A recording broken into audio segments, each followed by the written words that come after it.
In this new series from N.T. Wright Online, we're looking at the transformative elements of our Christian faith and how we are to think uniquely about them and let them transform our lifestyle.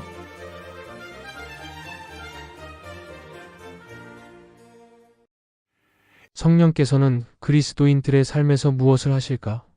바울은 로마서 8장에서 누구든지 그리스도, 즉 메시아로 오신 예수님의 영이 없다면 그 사람은 그리스도의 사람이 아니라고 단호하게 선언합니다. 이것은 초기 기독교인들 사이에서 성령이 없는 그리스도인은 생각할 수 없었다는 것을 명백히 드러냅니다. 그러나 성령에 대한 경험은 소속된 그룹의 성격이나 전통에 따라 매우 다양했습니다. 오래전에 사도행전 16장을 본문으로 설교하던 어느 분의 설교가 기억이 납니다. 그 목사님은 빌립보에서 그리스도인이 된 두 성도의 대화를 상상하며 설교하셨습니다. 한 사람은 바울이 빌립보 감옥에 갇혔을 때 지진이 일어나 옥문들이 열렸던 사건으로 인해 회심한 빌립보 간수였고, 또 한 사람은 바울이 빌립보에 도착하여 복음을 전할 곳을 찾아 나섰다가 강가 빨래터에서 주님이 그 마음을 열어주셔서 바울이 전한 복음을 믿게 된 현지 여인 루디아입니다. 빌립보 간수가 루디아에게 이렇게 말하는 것을 상상할 수 있는데, 바울이 당신과 이야기할 때 무슨 일이 일어났었나요? 지진이 있었나요? 사물이 흔들리는 것을 느꼈나요? 벽이 무너졌나요? 루디아는 대답합니다. 아니요, 저는 그냥 바울 사도가 한 말을 그대로 믿었고, 다만 그 말을 들었을 때 예수님이 제게 임재하신다는 것을 느꼈습니다.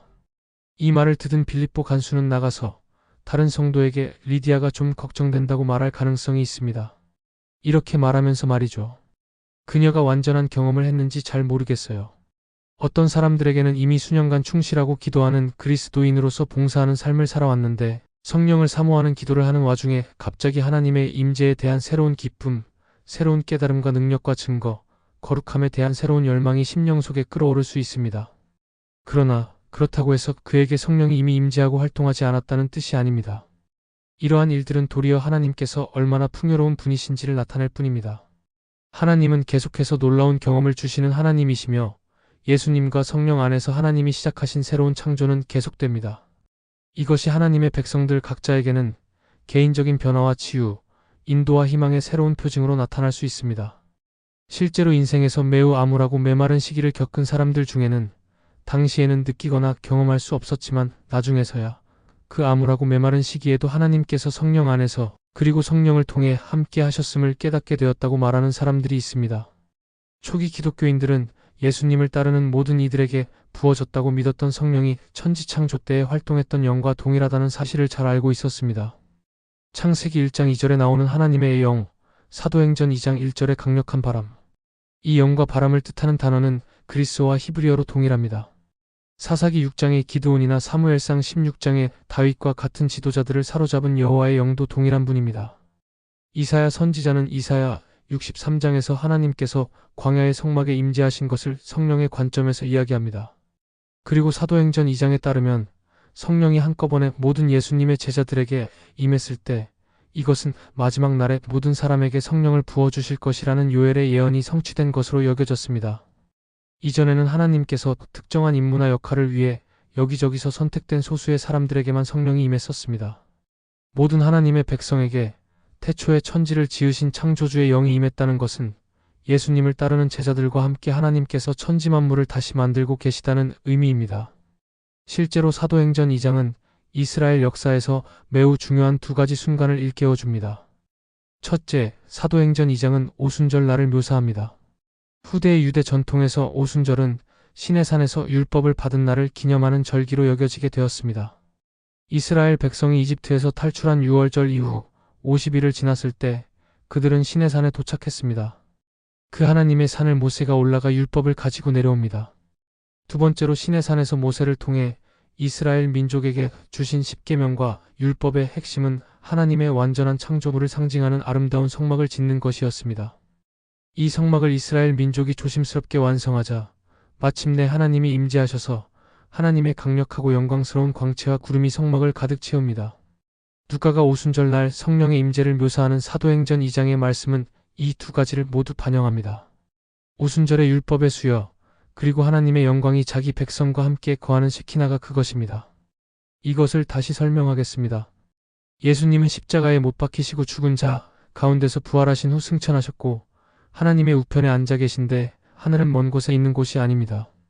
여기서 하늘은 우리의 현재, 지금의 현실과 맞닿아 있는 하나님의 차원입니다. 그 하나님의 차원이 예수님이 보내주신 성령의 은사를 통해서 이제 모든 곳에 있는 모든 제자들의 삶에 겹쳐집니다. 예수님의 임재가 공생애 동안 예수님을 만났던 소수의 사람들뿐만 아니라 모든 그리스도인들에게도 동일하게 현재 임재하십니다. 그 순간부터 초기 기독교 운동은 일종의 이동식 성전이 되었습니다.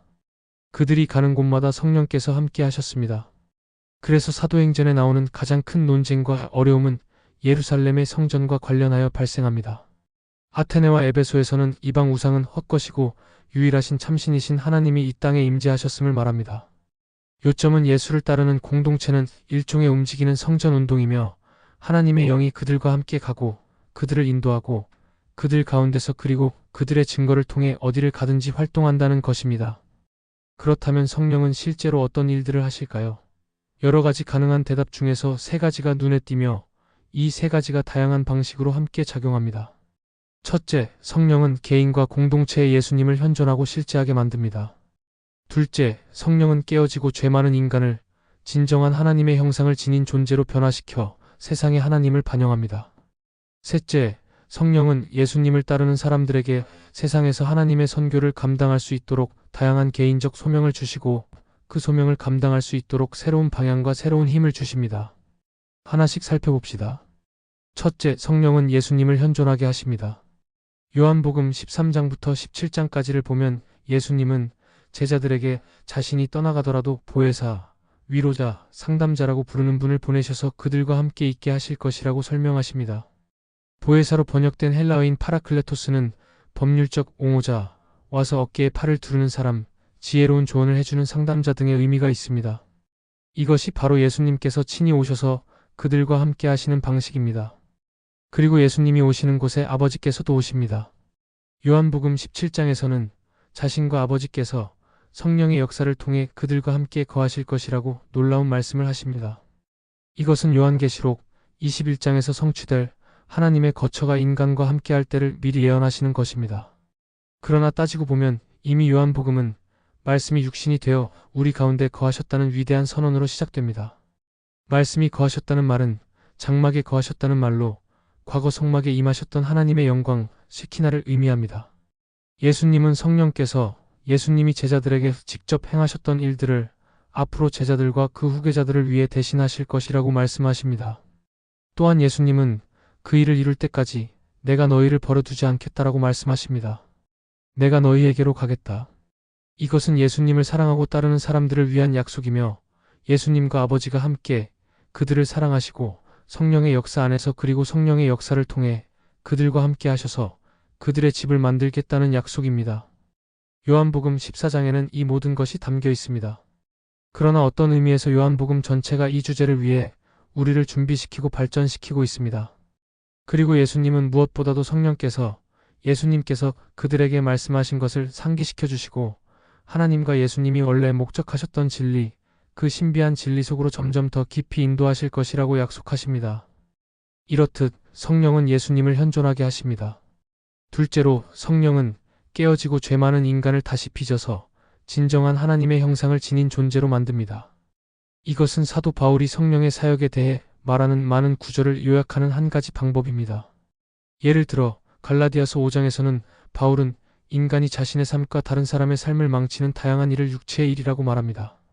그는 이러한 육체의 일을 사랑, 기쁨, 평화, 인내, 친절함, 관대함, 신실함, 온유함, 절제 등의 성령의 열매와 대조합니다. 또한 바울은 에베소서 2장에서 성령께서는 예수님을 따르는 사람들의 공동체 안에 거하시며 그들을 살아있는 성전으로 바꾸고 교회와 그 구성원 각자가 새로운 창조의 작은 모델이 되게 하신다고 말합니다. 물론 이런 일이 자동으로 일어나는 것은 아닙니다. 새로운 인간이 된다는 것의 요점 중 하나는 예수를 따르는 사람들이 자신의 영적 성장과 발전에 책임을 져야 한다는 것입니다. 그들은 자신이 할 수 있는 한 많은 것을 생각하고 그것이 무엇을 의미하는지, 자신에게 무슨 일이 일어났는지, 하나님께서 자신에게 어떤 일이 일어나기를 원하시는지 생각해야 합니다. 그리고 그것을 도덕적인 결정과 행동으로 옮겨야 합니다. 그래서 바울이 로마서 8장 16절에서 성령이 우리가 하나님의 자녀인 것을 우리의 영과 함께 증언한다라고 말할 때 그는 기독교 영성의 핵심에 있는 신비를 다루고 있습니다. 성령을 말할 때 히브리어 단어로는 루아흐로 그리고 헬라어로는 푸뉴마로 쓰는데 이 단어는 바람 또는 숨을 의미하고 이는 숨처럼 우리에게 가까이 있는 성령을 의미하는 것입니다. 성령은 우리의 생각과 느낌 속에서 활동하셔서 때로는 부드럽게 우리의 마음에 생각을 심어주고 부적절한 행동이나 생각에 대해서는 경고하고 예상치 못한 장소와 가능성으로 우리를 인도하며 이 모든 것이 우리가 하나님이 시작하신 새로운 창조의 산 증인이 될 수 있도록 기여합니다. 셋째로 성령은 예수님을 따르는 사람들에게 선교의 임무와 이를 구성하는 많은 개인적인 소명에 대한 새로운 방향과 새로운 에너지를 줍니다. 예수님은 우리가 비록 죄인일지라도 자녀에게 좋은 선물을 줄 줄 알거든 하물며 하나님 아버지께서 구하는 자에게 성령을 주시지 않겠느냐고 직접 약속하십니다. 누가복음 11장 13절에 나오는 말씀입니다. 그렇게 간단합니다. 우리는 그저 구하기만 하면 됩니다. 성령이 단순히 더 이상의 발전이 필요 없는 일회성 사건으로서 사람에게 들어온다고 오해하면 안 됩니다. 또한 때때로 잘못 가르치는 것처럼 성령이 두 단계로 축복을 주시는데 첫 번째 축복은 회심의 순간에 그리고 두 번째 축복으로는 신자를 결코 미끄러지지 않는 더 높은 차원으로 즉 소위 말하는 영화의 순간으로 들어올린다고 상상하는 실수를 범해서는 안 됩니다. 그게 아닙니다. 오히려 신약 성경은 성령께서 끊임없이 역사하셔서 신자들에게 새로운 과제, 새로운 거룩함, 더 깊고 간절한 기도, 담대한 증언, 그리스도인 공동체 건설을 위한 인내심 있는 결단을 끊임없이 도전하실 것이라고 말합니다. 이러한 새로운 발걸음을 내디딜 때마다 예수님의 현존을 더 깊이 인식할 수 있게 될 것이고 때로는 겟세마네와 십자가에서 예수님 자신이 그랬던 것처럼 어둠 속에서 하나님을 더욱 신뢰하라는 부름을 받게 되는 때가 올 수도 있습니다. 그러나 궁극적으로 로마서 8장 9절부터 11절에 나오는 것처럼 우리 안에 거하시는 성령은 우리가 마침내 죽음에서 부활할 수 있도록 역사하시는 분입니다. 이것이 핵심입니다. 성령이 현재 우리 삶에서 하는 모든 일은 그 마지막 선물에 대한 기대입니다.